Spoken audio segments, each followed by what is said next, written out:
मैं एक्टिंग की दुनिया में कुछ कर दिखाने की चाहत में मुंबई आई थी। यहाँ आने के बाद मैं एक चॉल में रहने लगी। चॉल की हालत इतनी खराब थी कि रात में सोते वक्त चूहे काटने लगते थे। इससे बचने के लिए गर्मी में भी मैं खुद को चादर से पूरी तरह से ढक लेती थी। एक दिन कहीं जा रही थी, तभी एक गाड़ी से कुछ लोग आए और उन्होंने बंधक बना लिया। सारे गहने ले लिए और 10 लाख की फिरौती भी मांगी।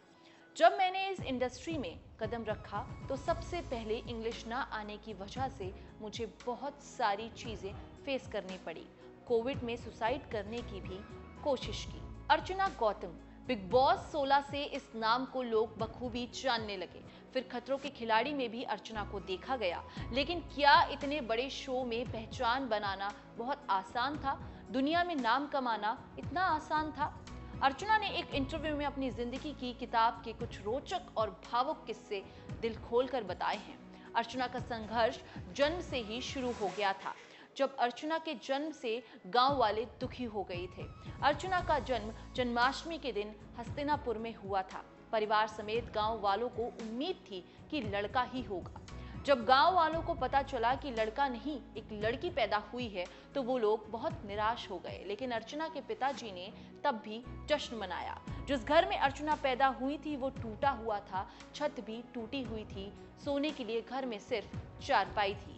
पापा ने जश्न तो मनाया, लेकिन पापा चाहते थे कि 14 साल की उम्र में शादी हो जाए। इसका किस्सा अर्चना ने ये बताया। कुछ समय बाद हमारा पूरा परिवार मेरठ शिफ्ट हो गया। हमारे परिवार में सभी लड़कियों की शादी 14 साल की उम्र में ही हो जाती थी। पापा भी चाहते थे कि मेरी भी शादी हो जाए, लेकिन माँ इसके खिलाफ थी। उनका कहना था कि इतनी कम उम्र में वो शादी नहीं कराएंगी। दरअसल जो सपने उनके अधूरे रह गए थे वो चाहती थी कि मैं उन्हें पूरा करूं। किसी तरह लड़ झगड़ उन्होंने मुझे पढ़ाया। गहने गिरवी रखकर उन्होंने मेरा एडमिशन करवाया। पढ़ाई के बाद मां के गिरवी रखे गहने छुड़वाने के लिए अर्चना का संघर्ष शुरू हुआ। जब उन्होंने कॉल सेंटर में काम किया, जहां उन्हें हर महीने 6,000 रुपए मिलते थे, लेकिन इंग्लिश नहीं आने की वजह से वो अपना टारगेट पूरा नहीं कर पाती थी। इस कारण उन्हें नौकरी से निकाल दिया गया था। फिर अर्चना ने दूसरी जगह नौकरी की, जहां पर 12,000 रुपए महीना मिलते थे। कुछ समय बाद ये कंपनी ही बंद हो गई। शायद भगवान की भी यही ख्वाहिश थी कि इन चीजों पर ध्यान ना लगाकर अर्चना मुंबई चली जाए। फिल्म इंडस्ट्री में एंट्री लेने का स्ट्रगल शुरू हुआ जब मेरठ में शो सेल्स का बाजीगर के लिए ऑडिशन चल रहा था। इस शो के जज रवि किशन थे। इंटरव्यू में अर्चना ने विस्तार से इस किस्से को भी बताया है। मैंने भी बिना कुछ सोचे इसका ऑडिशन दे दिया। ऑडिशन के दौरान रवि किशन ने कहा था कि मैं एक बेहतरीन एक्ट्रेस बन सकती हूँ। उनकी ये बात सुन मैं हैरान रह गई थी। मैंने कभी सपने में भी एक्टर बनने के बारे में नहीं सोचा था। फिर मैं रियलिटी शो को बीच में छोड़ मुंबई आ गई। यहाँ पर मेरी मुलाकात रवि किशन से हुई। उन्होंने वादा किया कि वो मेरे लिए कुछ ना कुछ जरूर करेंगे, पर इस मुलाकात के बाद उनका कभी कॉल नहीं आया। 1 महीने तक उनके कॉल का इंतजार करती रही, लेकिन शायद वो किसी काम में बिजी होंगे, इसीलिए वो कॉल नहीं कर पाए। अर्चना मुंबई तो आ गई, लेकिन मुंबई आने की भी उनकी गजब ही कहानी है। अर्चना के पास मुंबई आने के पैसे नहीं थे, तभी किसी आंटी के अकाउंट से उनके अकाउंट में 25,000 रुपए आ गए थे। इन पैसों को उन्होंने तुरंत ही निकाल लिया और कुछ पैसे मां के गहने गिरवी रखकर इकट्ठा किए, जिसके बाद अर्चना मुंबई आ गई, ऐसा उन्होंने खुद बताया है। अर्चना की मुंबई में स्ट्रगल की शुरुआत चौल में रहने से हुई।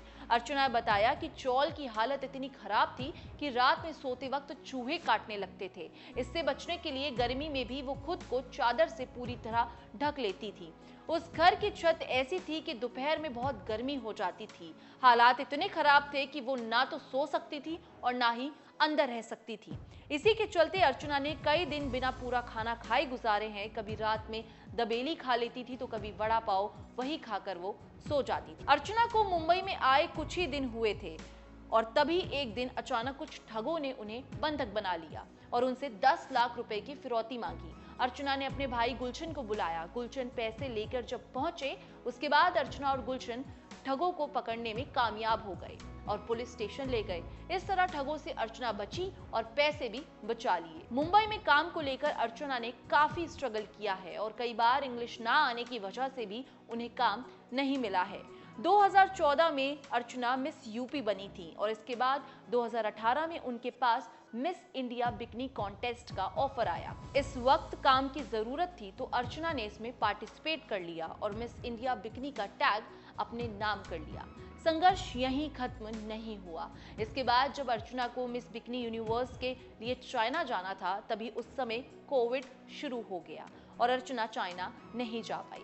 उस वक्त अर्चना ने तमिल फिल्म इंडस्ट्री में भी काम करना शुरू किया था। तभी कोविड आ गया था तो वहां पर भी उनका काम बंद हो गया और कोविड के समय हर जगह से हताश होकर एक दिन अर्चना ने घर की बालकनी से कूदने के बारे में सोचा और वो कूदने ही वाली थी कि तब उनकी माँ आ गई।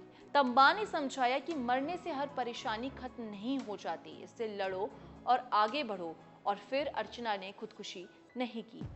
इसके बाद 2022 में उत्तर प्रदेश विधानसभा चुनाव के लिए हस्तिनापुर विधानसभा क्षेत्र से अर्चना को कांग्रेस पार्टी से टिकट मिला और उस वक्त भी सबने अर्चना की आलोचना की, लेकिन फिर भी उन्होंने चुनाव लड़ा। हालांकि वो चुनाव हार गई थी।